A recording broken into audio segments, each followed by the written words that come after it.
Okay, so when last we left Alex Jones, he was blaming his grandfather's death on Barack Obama and getting a mob together to attack the Capitol. Since then, he has abandoned the narrative that Barack Obama killed his grandfather, but he's still got that mob together to attack the Capitol.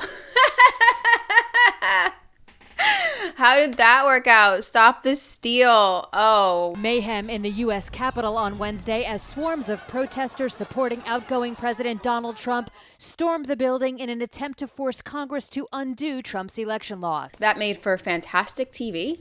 I had to work, so I wasn't there to watch it myself, but it really helped perpetuate our news cycle, and the media is still salivating over it. Since the January 6th insurrection, the Capitol Police have become a national police force, which is strange because they couldn't do the one thing they were tasked with doing, which is protecting the Capitol. They are the Capitol Police, and they weren't there on January 6th when the Capitol needed to be protected, even though people online all seemed to know that they should have been there. I mean, we knew about Stop the Steal. Why didn't the Capitol Police? So they're a national police force now, which makes about as much sense as franchising a restaurant that has terrible food. If the original restaurant is bad, why would you franchise it? And yet we have the Capitol Police. So explain that to me. Deep state going deep state, baby. We discussed this in November of 2020. Alex Jones and Infowars were removed from YouTube, Facebook, Spotify, Apple, and Twitter for violating the terms of service. His most egregious offenses include spreading rumors about Muslims, calling Sandy Hook a hoax, and doxing a Sandy Hook parent. Tisk tisk. He didn't technically dox the parent. He doxed a company that was started by the parent, and it looks to be a P.O. box. It wasn't their home address. So he doxed the P.O. box, or doxed their mailing address. And so in the deposition, the lawyer asked, well, could somebody have waited for them? So did he put the Sandy Hook parent in danger by doxing their address? And, that's a fair question. That's an absolutely fair question. Of course, it is convenient that he stood up for 45 in the 2016 election, and that probably made the tech oligarchs very unhappy because Hillary Clinton was their candidate of choice, and they really didn't like what went down. Maybe this doxing of the Sandy Hook parent was just the tax evasion that they needed to just say, no more Alex Jones. Now, Jones was not the first banned from these tech platforms. It was actually Milo in 2016, Milo Yiannopoulos. He got banned after he got in a online feud with Leslie Jones about the unfortunate Ghostbusters remake. Milo is a professional troll, which is why he thrived on Twitter, the home of trolls. He somehow even got himself banned from Parler for 20 minutes when Parler was a thing. He still has a YouTube podcast, although his following is noticeably diminished, and he has been reprimanded by YouTube for calling Democrats cucks. So I don't even believe they're pretending to be objective or fair about this at all. They just didn't like Milo, and then they kicked him off. Now, later, Milo went on to make comments about teenage boys having relationships with grown men, and that got him fired as well. That got him completely canceled. I don't know if it's actually what Milo said that got him kicked off, or if it's because they just didn't like Milo and they were tired of Milo. Nevertheless, Milo got kicked off in 2016, Alex got kicked off in 2018, and that's where it kind of stood going into the 2020 election, where Alex tried to get the mob together to run on the Capitol, which he did, or he had a part in doing. There was a lot going on. It wasn't all just Alex. You can't just blame this on Alex Jones. You can't blame what happened on January 6th completely on Alex Jones, even though that's what he was trying to do, and we discussed it in a video months before it happened, and I'm shocked that the Capitol Police didn't know about it. It is, honestly, in my opinion, much worse what Alex Jones did than what Milo said, because what Alex Jones did could have led to somebody being hurt. It gave people actual information that they could use to find this person and hurt them. And what Milo did was call Leslie Jones ugly, which wasn't the first, ain't gonna be the last to say something like that. So in my last video, which was about a year ago already, almost, just about, I said that I understood why YouTube had kicked Alex Jones off. Now, I am a watcher of Alex Jones. I say this as someone who watches Alex Jones maybe too much, according to my bae. But I watch him, and I'm there seeing him in front of flames, a flaming background, not real flames. And he's saying that the election has been stolen, we should run on the Capitol, all this other stuff. He was trying to subvert the democracy. And there are ways to subvert democracy where it's like, okay, you shouldn't be giving this campaign so much money. Okay, we're going to cover this and not cover this. The media kind of conspires to fix elections. You get foreign people giving money. There are a lot of ways in which our elections are corrupted, but telling people that they're straight up, that their votes were not counted, I feel that that's a different level. And it's not true. It's simply not true. Basically, American elections are usually stolen, but not stolen. I said last year, I understood why YouTube had to make the decision that this person could potentially be dangerous. He was already off the platform by then. He'd already been allowed to go to his own platform and just run amok. Not that he hadn't been running amok for years. A very entertaining muck, might I add. He's been running a very entertaining muck for many years now. That's why he's so popular. He's probably one of the most entertaining people out there today. Nobody can question that. He's charisma. So I didn't disagree with YouTube, a new platform, a new concept entirely, historically speaking, saying, okay, this man is too dangerous and we cannot give him a platform with which he can dox people, with which he can overturn elections. Now, have I revisited that view? Kind of, sort of, and we'll get back to that. But also remember another video I did about media and the history of media and the history of media technology. And you'll know that new media and freedom of speech and getting ideas out there isn't always a good thing. Sometimes it leads to a lot of destruction. Sometimes it leads to warfare. Sometimes it leads to violent clashes because you upset the status quo and you take the people in power out of power, and therefore there is a clash. There is a power grab. You have people competing for power. It's always all about power.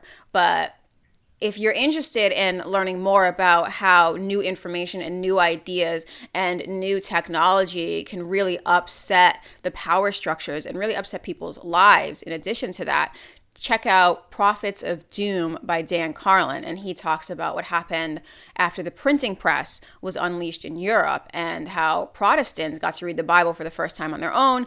And that turned into a lot of violence. So yes, free speech is very important. I'm not going to say free speech isn't very important, but there are consequences to free speech. And not just, no, you can have free speech, but there are consequences to your actions kind of thing. Like, no, there are consequences to free speech. If ideas get out there and they are so much in conflict with the people in power at the time, that can get really violent and that can mess a lot of things up. So when we're having these discussions, when we're having these debates, it's important to remember that we are not outside of history. We are still within history, and within history, a lot of violent, messed up, destructive, cruel things happen. So we're not above that. And yeah, ideas are dangerous. Ideas are very dangerous. We saw it within our lifetimes with the neocons and their whole ideology. I mean, that wasn't so much dangerous to us as it was dangerous to the rest of the world, but it was still very dangerous. And it left a lot of destruction in its path, a lot of bodies. So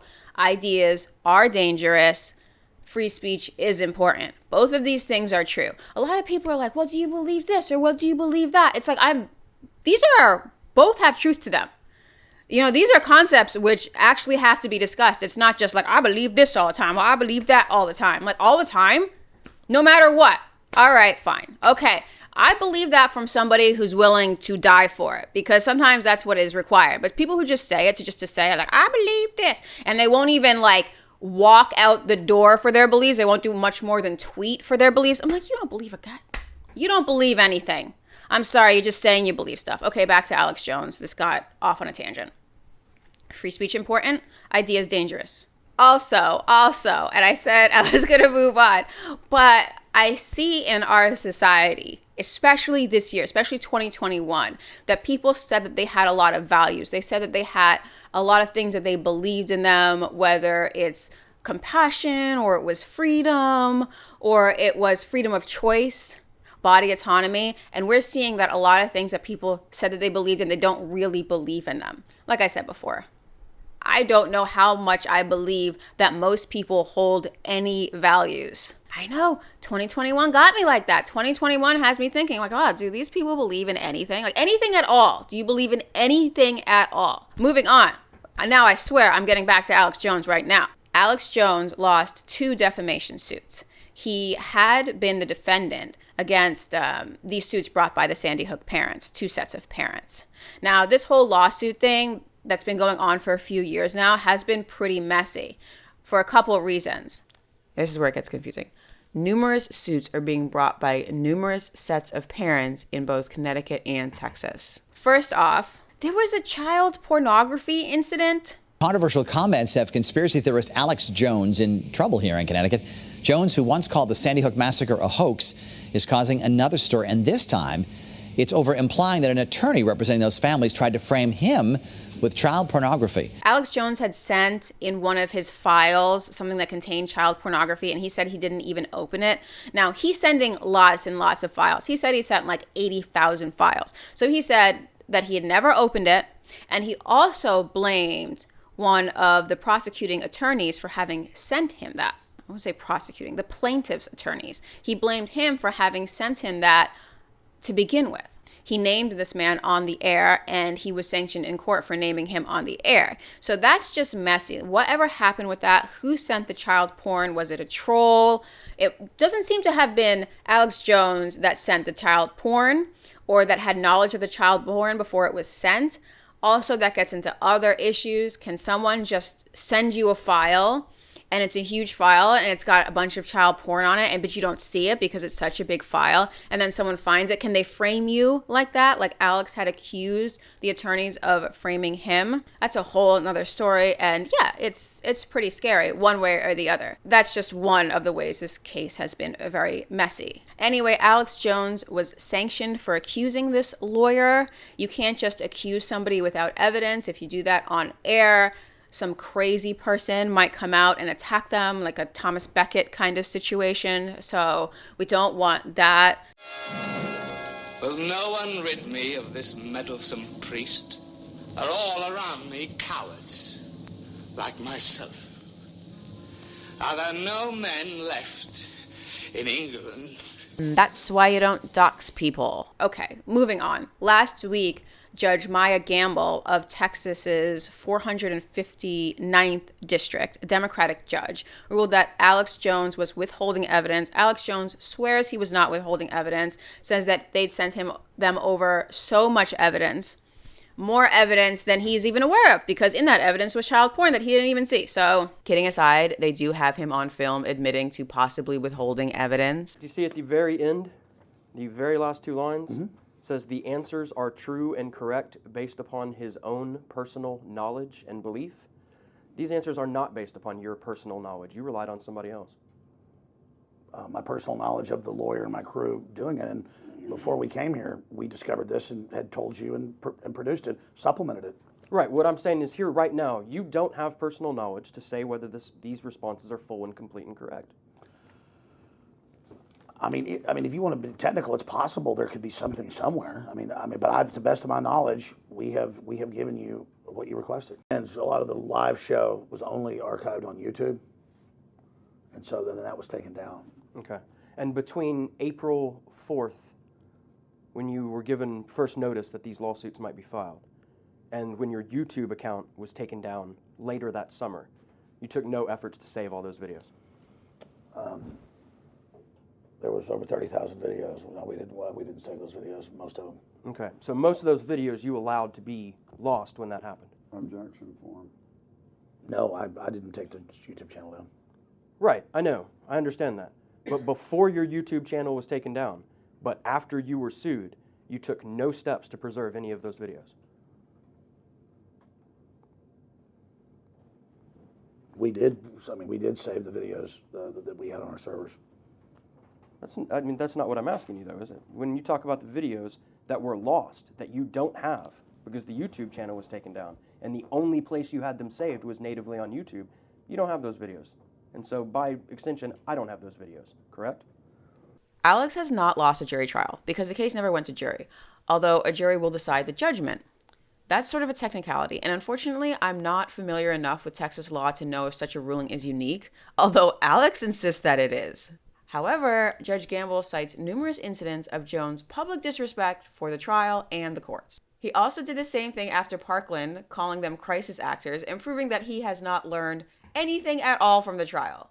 At all. Alex calls Judge Maya Gamble a activist judge. Says that she is a Democrat. She was elected. Her opponent was also a Democrat. So I don't know if Alex Jones thinks he was going to get a better judgment from this other judge. It goes to the people to elect their judges. So if it's an activist judge, it means the people elected that judge. Now, Alex Jones was not the only person calling Sandy Hook a hoax at that time. A lot of people online were saying it, and this is how Alex Jones gets his information, how a lot of journalists get their information. They see the talk that's going on online, and then they report it. Hence why I've told... So that's what I was kind of asking when I say, where do you get your chatter? 4chan's one. Do you have any others for me? What, email, people are talking about on the street.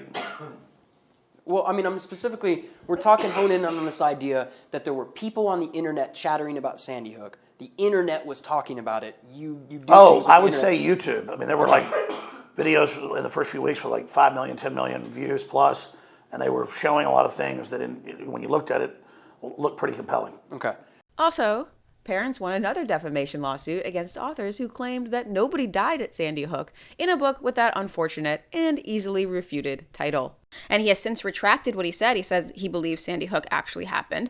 But did he defame their character? Yeah, he did. A lot of people don't want to hear it, don't want to agree with it. Alex Jones has become quite the folk hero this past year, but yeah, it seems as though he defamed quite a lot of character. And despite him being guilty of that, I still doubt whether we should be having the civil courts take care of everyone we don't like. Like, if we just don't like a person, we don't like what they said, we don't like what they did, for whatever reason, can we just take that to civil court and ruin them financially? Because even if they win the case, they're still ruined financially. So that's an entirely different video. That is about lawsuits and handling everything in civil court. There are pros and cons as well. So that's not a very easy answer to find.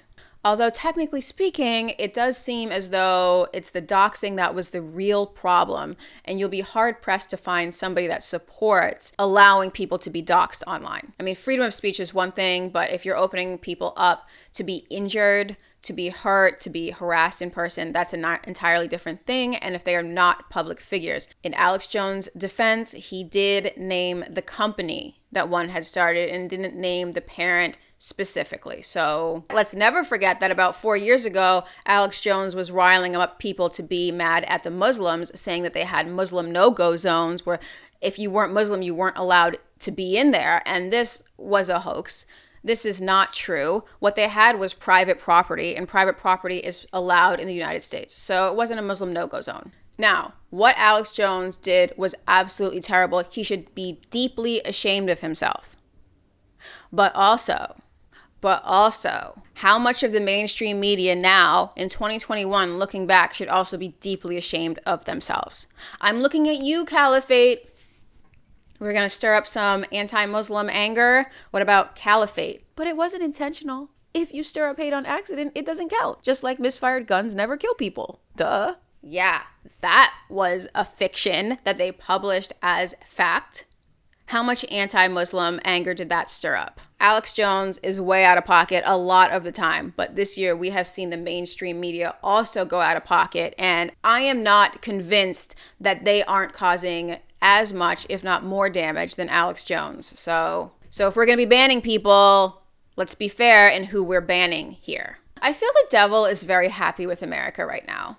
I feel if the devil had an Instagram account, he'd be showing his friends all of these pictures from 20 and 21 from the mainstream media, being like, look at this, look at what I have done. Look at what I have done to America. They make my boy look like an angel. His boy being Alex Jones. Now, if you missed the last video, you don't know that I feel Alex Jones may very well be the Antichrist. I am not just making this up. He fancied himself to be the Antichrist in high school. He ran through the halls saying that he was the Antichrist. He beat his friend into a coma. Quote, he used to run through the halls saying he was the devil. This is no joke. And he spoke a lot about being Satan or the Antichrist.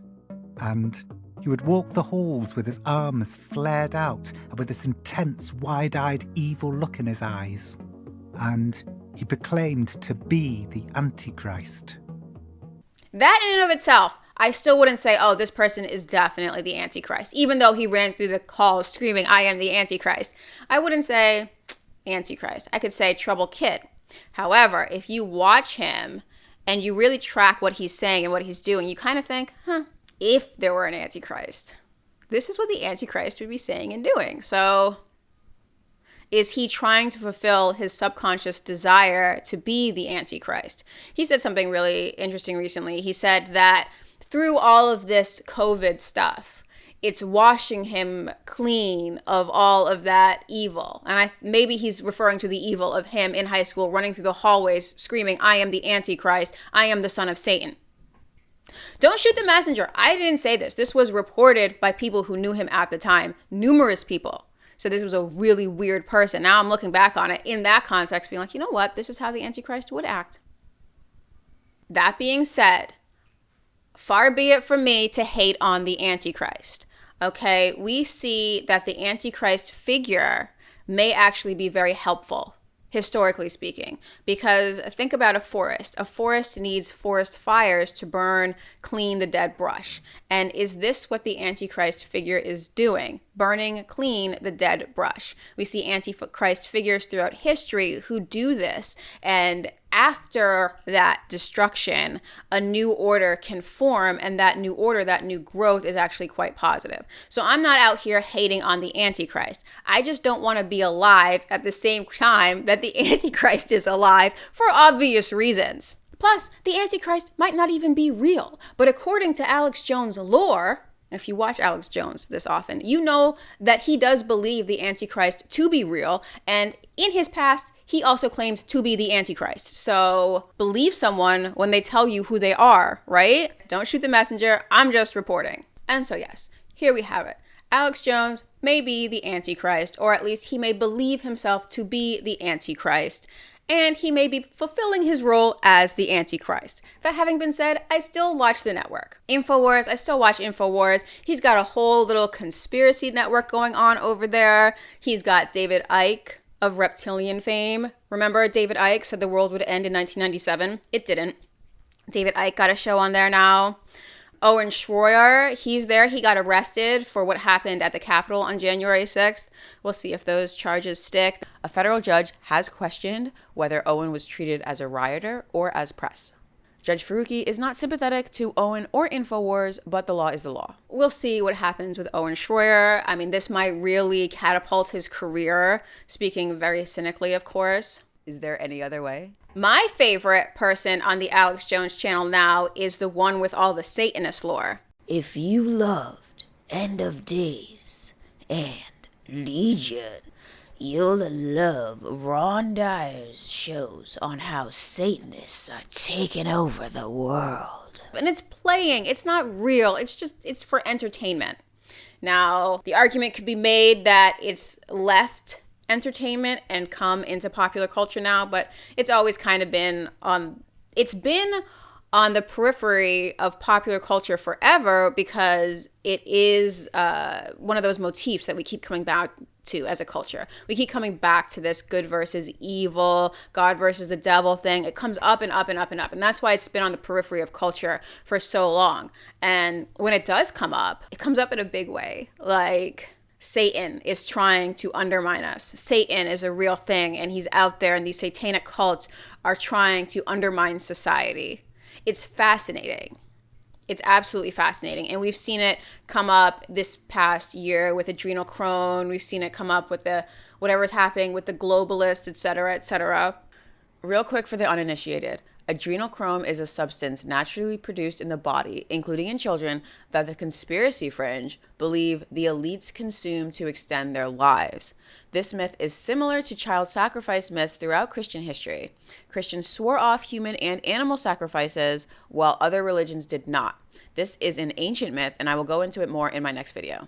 I believe that there are so many false Satanist conspiracies that have happened in history that I don't believe there is a satanic cabal trying to take over the world. It's just the boy who cried wolf on this, you know? Like, we went through this in the 80s with the Satanic Panic. We went through this with the Crucible, the witch trials. Highly unlikely that a satanic cabal is actually trying to undermine our country. Regardless, that's my favorite host they have on Infowars right now because it's just fun. It's like the lore, you know? Some people like Star Wars. Some people like good versus evil, angels versus demons, whatever have you. This is what people like. And if they would put that stuff on other networks, maybe people would watch it on other networks too. But hey, Alex is just giving people what they want. That life is bullshit, and it is. So what are you screaming about? Man is a noble creature that's ordering. And yes, I totally understand we do have to be careful about putting that satanic lore into popular culture because it can take on a mind of its own and it can blow up and it can get pretty nasty. But it's already there. It's kind of in the collective unconscious all the time. And I don't know why. Maybe it's because we're in the United States and it's a Christian nation and we're constantly battling the forces of Satan in Christianity, or good versus evil, right versus wrong, us versus them is just a very human thing to always think about. And that's how we divide the world. I can't say for certain. I can say for certain, this is what I can say for certain on the good versus evil dilemma, is that it should not invade politics. When you get to the point where good versus evil is invading politics like we're seeing now, on both sides, don't give me but they're the evil ones and we're the good ones. When Biden is out here saying the unvaxxed are to blame, like the unvaxxed aren't citizens, and then you have Alex Jones saying a satanic cabal is forcing people to get shots, you're both calling the other one the great evil, the great Satan. You're both calling them that.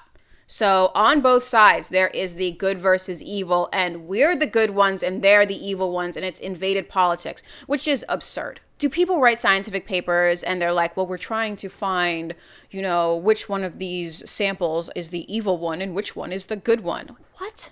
That's not a thing. Like we can't have rational discussion when we're like, this side is evil. That having been said, if you can't see why a lot of people on the far right or the left who are skeptical of authoritarianism think that what's going on is evil, then you've got your head in the sand. You've got your head in the sand. There's no way you don't see it. You might not want to see it, but this is why Alex Jones is shining right now, because he sees that people see that something corrupt and sinister is happening. Now, a lot of rational people will say that's just Big Pharma wants a lot of money, or it's just that they're trying to cover up for the fact that they don't know what's really going on with COVID. Regardless, it's coming off as sinister. And so that's why that side, that religious side, I've even seen comments from atheists who say, I've always doubted the Christian beliefs, but now seeing what's happening with COVID makes me really wonder if there is true evil in the world. And I was like, oh, wait a minute. Now you've expanded past what we're okay having this discussion with. I mean, it's always been that the Christians have been like, we have to fight against evil. There's evil in the mainstream media. There's evil in this, and that. But once you got atheists saying that, okay, let's take it a step back. Okay, we've gotten too close to the edge. We need to take it a step back. Because these people believe these things are not irrational people. I'm seeing some people that I legit respect, intellectually wise people who are saying that they see stuff that is sinister. Let's not dismiss that far right or that far out there conspiracy wing as being crazy, because we learned with Dr. Donald, crazy only happens when it falls too far outside of popular thought. And now we have a full wing of the country that thinks these people are sinister and evil. That's not crazy anymore. If it was 1% of the country that thinks these people are sinister and evil, okay, that's crazy. 10%, you're like, oh, that, you know, I can't believe we have these people. We've always had that 10% of people who think that we're going to live to see revelations. When you're talking about 30% or more, we don't know. We're not talking about a fringe movement anymore. We're talking about a sizable chunk of the population who's saying, yo, this is sinister. So it's not crazy anymore. To me, it's crazy for the people in power to push these views so much that you get otherwise rational people, atheist people, wanting to side with the evangelicals because they see biblical evil in front of them. Like, what are we doing? I have to make a whole other video on what are we doing. It's Alex Jones. Alex Jones is this video topic. And I also don't want to put all of this apocalypse cult stuff on the conspiracy theorists either, because the mainstream is getting a little apocalypse culty too. People saying the world's going to end in 2030 if we don't fix climate change right now. When we're talking about apocalypse cult, don't, throw stones if you're living in a glass house. That's all. If you're living in a glass climate change house, don't you go throwing stones at the Revelations people. You get an apocalypse cult, and you get an apocalypse cult, and you get an apocalypse cult. Everybody's getting an apocalypse cult. A sizable portion of the population believing that they are living in the end times, which could be self-fulfilling. So let's everybody stop believing we're living in the end times. We should be so lucky as to live in the end times. No, we got to deal with all this bullshit. We don't get to live in the end times. I've made this point before in another video. Anyway, so Alex's videos are not on YouTube. They are on his own platform. I'll put it at the bottom. You can go. If you go, remember, he said he's the Antichrist. Just putting that out there. So he's got his own platform. He supports himself and his company by selling various vitamin supplements and septic tank treatments. Not to say the mainstream media is any better. CBS Health Watch, sponsored by Pfizer. Anderson Cooper 360. Brought to you by Pfizer. ABC News Nightline. Brought to you by Pfizer. I think it's a wash when it comes to who's selling stuff. We can't get on Alex's case for selling pills. CNN literally selling me pills. This brings me to the point of this video. And the point of this video is that we have to give the devil his due, because the mainstream media has failed this past year. It have completely failed to cover COVID honestly. And who is coming in with the unique angle? Who is coming in with the stories that they won't cover? It's Alex Jones. It's Infowars. With the complete media blackout of any negative COVID news, any negative vaccine news, but a lot of negative COVID news, which may be overblown, Alex is shining because he is giving the opposite view. He's just filling that hole that the media is leaving open. They're exaggerating COVID numbers. He's giving a scaled back version of COVID numbers. They're saying the vaccines solve everything. He's saying the vaccines solve nothing. They're saying the vaccines have no side effects. He's bringing on the families of people that these vaccines have killed. So by not reporting the story honestly, they have left the door wide open for Alex Jones to just come through with any reporting whatsoever, on the negative effects of vaccines or on the fact that their coverage of COVID has been overblown, which even the New York Times admitted. Door wide open for him. Whose fault? Mainstream media's fault. I know a lot of you out there are saying, well, the mainstream media is covering it the way they're covering it for the greater good. Basically, that's saying that the ends justify the means. And that's totally Machiavellian. Machiavellian is kind of associated with evil. Could it be Satan? The ends justify the means. It's for the greater good. That's Machiavellian, and that's historically been super evil. And I don't know if I'm okay with that. Society as a whole wasn't okay with that 2 years ago, but now we're suddenly okay with that ends justify the means stuff. Values aren't values if they don't hold when they're tested. For you holdouts out there who are still defending the mainstream media, let's do a little mental exercise, a little meditation, a little guided meditation. Okay, close your eyes. Go back 2 years in your mind. The year is 2019. You see your younger self. You're thinner. Statistically, you're 29 pounds thinner. And you see yourself looking all thin and hopeful. And you say, hey, self. And your younger self looks at you and says, hey, why are you so fat? And you say, never mind that. I have news for you from the future. And you explain to your younger self. You explain to your younger self that in about 6 months, a virus is going to sweep over the world. And in the United States, it's going to increase mortality by up to 15%. You say that they're going to lock down the economy. They're going to take children out of school.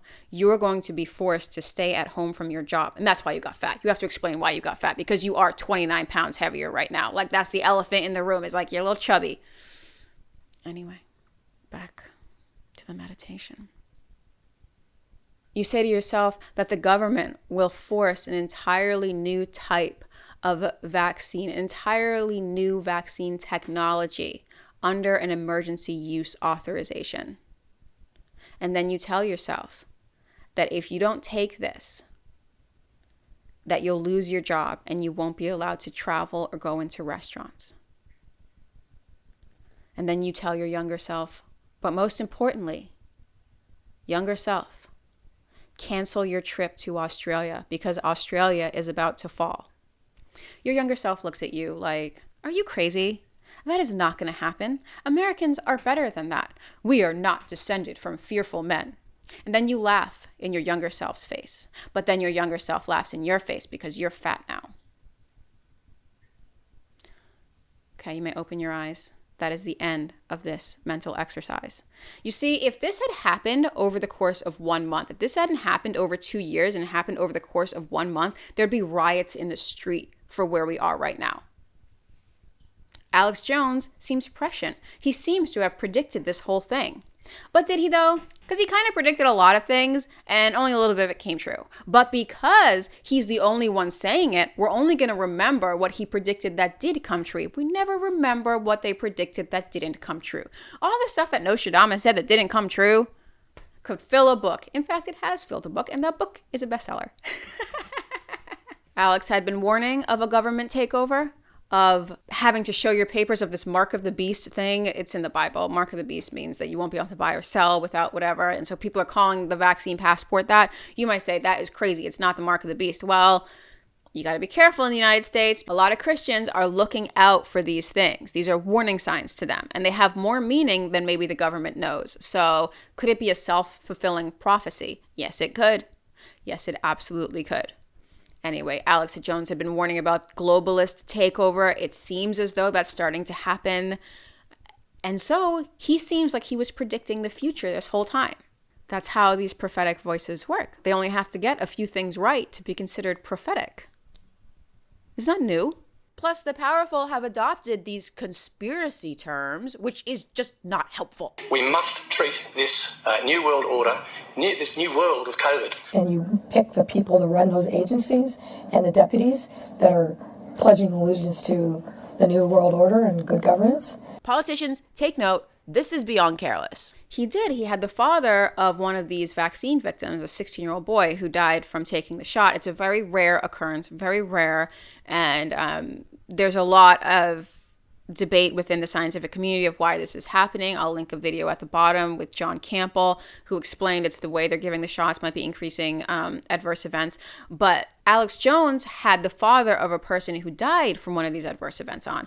This is while the mainstream media is gloating over unvaccinated people who die. Alex Jones is actually doing the legwork of journalism to have on a father of a young boy who died. He was a single father. It was his only child. It's a gut-wrenching story. This is news. This is what news is. This is not a sacrifice. I mean, I thought, when I thought the kids are our future, we're supposed to be protecting them. They're supposed to be covering human interest stories. And if you look at their COVID coverage, a lot of it is human interest stories. A lot of it is anecdotal. It's not always these mass studies with lots of data. So for them to be covering one type of human interest story, but not another, seems as though they are pushing a very specific narrative. So they'll cover someone who's unvaccinated, but they died. But they won't cover somebody who died of the vaccine. They won't even cover someone who is one of their own correspondents who died from the vaccine. No, not that correspondent. The one from BBC. Yes, that correspondent. I'm not saying anything else but that. I'm just saying he's covering what they're not covering. They open that door. They open that door wide open for him to just strut right through. That's how Alex Jones is working this COVID coverage right now. And I can't hate, because I can't hate on anybody, not even the Antichrist, as we had discussed. Who are people going to believe? Someone reporting the news with their own spin, or someone covering up the news, not reporting it at all? they're going to believe the guy that has his own spin, because at least he's telling you some of the truth. Now, that having been said, yes, Alex Jones is still trying to overturn the 2020 election. I imagine he's going to be doing a lot for the 2024 election. If the 2024 election goes to Trump, it will be no one's fault but the mainstream media and the current administration. You couldn't even blame Trump for that, because he's walking in right behind Alex. Oh my God. Could you believe? And so to censorship, to YouTube censorship, to whether or not YouTube is a publisher or a platform in Section 230, which we had discussed before, whether YouTube is a publisher or a platform. I would love personally if YouTube didn't cover politics at all, because if you're not going to cover it fairly, don't cover it at all. And right now they're pushing mainstream outlets, even though mainstream outlets are pushing a lot of misinformation. If they're going to report it the way they're reporting it, or if YouTube is going to support one particular team, they should probably not support anything at all. Now, me, myself, I am deeply torn on this because I love YouTube. I watch YouTube for workouts primarily, and for music, podcasts, and so forth. So I actually really like YouTube. I'm a premium subscriber, which means I pay them money in my personal account. But YouTube, I've noticed, has been going in that mainstream direction. It's really no different than like cable TV used to be. It's very within certain parameters, and whatever you see, you know, it's going to fall within these certain parameters. Now, if you go to YouTube's trending page, it's like mukbang and unboxing videos. It's harmless. It's not political. So YouTube is out here trying to sell ad space. That's all they really want to do. They want to sell brawny paper towel ads, and people don't want to put a brawny paper towel ad in front of a 9/11 video. I know, because my 9/11 video got demonetized, even though I don't think I said anything that was conspiratorial or offensive in that. So, but just the very topic was enough to get it demonetized and to get my channel like unfavored by YouTube. I'll just say that about my channel. It's not in YouTube's good graces anymore. So YouTube can't put a paper towel ad on a 9/11 video, and YouTube is trying to make that ad money. It's all about the ad money. Cash. Cash is king. The dollar is our god. That's just the way it is. And we can't begrudge another person their come up. That's another rule in modern America, is that as long as a person's making, we have to support them fully. Now, I would say, YouTube, Google, y'all have enough money. Why do you need to keep making even more money? But that's the rule in America. The rule in America is everybody always has to make more money. Oh, I like money. YouTube's come up is coming off of that ad dollars. I don't know if there are enough of us premium subscribers to make it worth their while. They can't put those ad dollars in front of Alex Jones, which is fine, which is like, well, just don't put an advertisement in front of him. He's got his own ads with the pill commercials. But then you have the mainstream media. You have the New York Times, Caliphate. You got the mainstream media trying to say, well, don't advertise on YouTube at all, because they platform these very dangerous people calling Sandy Hook a hoax, et cetera, et cetera. So YouTube is kind of in this position where they like money, no questionable content. All we want is mukbang, we want unboxing, we want K-pop, we want frivolous, stupid stuff, because frivolous, stupid stuff gets the most money. I don't know if this is even unique to YouTube. This might just be the way these platforms go, because Reddit has gone a very similar fashion. They need to sell those ad spaces, and so they don't want to be associated with people who may have evidence to back up their claims, but sites like Gender Critical have been banned. Sites like No New Normal or Threads. Subreddits like Gender Critical have been banned. Subreddits like No New Normal taken off the platform entirely because people think these ideas are offensive. Yes, there's something to be said for the people who work there being in a ideological bubble, but I think it comes down to selling ad space, and they don't want to risk it because they have to compete with the traditional media, who they know full well are not going to put up a 9/11 conspiracy video. Spike Lee tried, didn't happen. So there we are. You can't question another's come up. And honestly, this is me at my most cynical. I don't know how much I believe it, but I'm just going to say it because I'm in that place right now. If YouTube banned all of politics, if it banned all of anything meaningful, how much of a difference would it make to their bottom line? Go on the trending page. It's all the most vapid stuff you can imagine. That's what's on their trending page. And I don't know if that's what most people like to see or if that's what they're trying to force people to see. But regardless, I think there's such a small portion of the viewing public that cares that it might not affect their bottom line at all. I hope that's not true, but that might be true. They could just say, to hell with all politics, which they won't. But they could say, to hell with all politics, and I don't know if it would really affect their bottom line much. It might actually increase how much they can sell that ad space for. So, like I said, me at my most cynical. I mean, why should everyone lose money for a handful of politics nerds, right? YouTube is not the platform it was 10 years ago. It used to be the wild west of videos. Anyone could post anything and you could come across anything, but they said that that was too dangerous, so they don't allow that anymore. They sort of funnel people towards certain sites, towards mainstream news outlets, and a lot of people are straight up tired of it. Now, this is also a good thing because other sites are popping up. Odyssey, for example. People are going to Odyssey, people are going to BitChute. I don't really know much about BitChute, but YouTube has opened the door for the next people to come in and say, hey, we've got your content. We have a Wild West space here where anybody can upload just about anything as long as it's not explicitly pornographic or violent. Anybody can upload anything. Theoretically, if we have a public that cares about themselves and cares about society and values and deep thinking, of critical thinking, then a site like Odyssey, which allows uncensored thought, should take that audience away from YouTube, and then YouTube should either change its tune or fail. Now, this depends on a public which cares and is critically thinking. We're just going to see if that's true. Or that's a big if. But yeah, I'm on Odyssey now. It's a more open platform. And because I personally believe in free speech, but I also understand that we can't force companies to do certain things, I'm going to see if the market will decide this way. And I'm hoping, I really am hoping that enough of the audience is skimmed off of YouTube that they see it's in their best interest to allow people to speak on their platform. There comes we like the unboxing stuff, we like the mukbang stuff, or the public does. I think it's weird.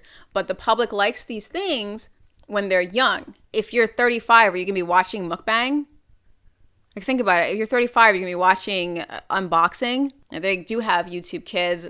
Some creators are making bank and really doing well with YouTube Kids. But is that the majority? That's just a big question mark. We'll see.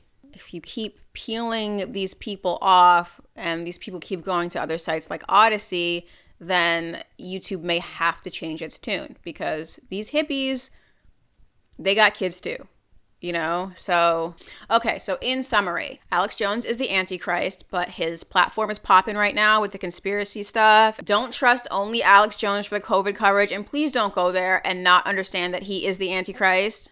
Or he believes himself to be the Antichrist, don't shoot the messenger. He said it, not me. The mainstream media is failing. Is that out of malice, or are they just inept and incompetent? Are they naive? Do they not understand that they can't pull this ends justify the means things in open society like we have?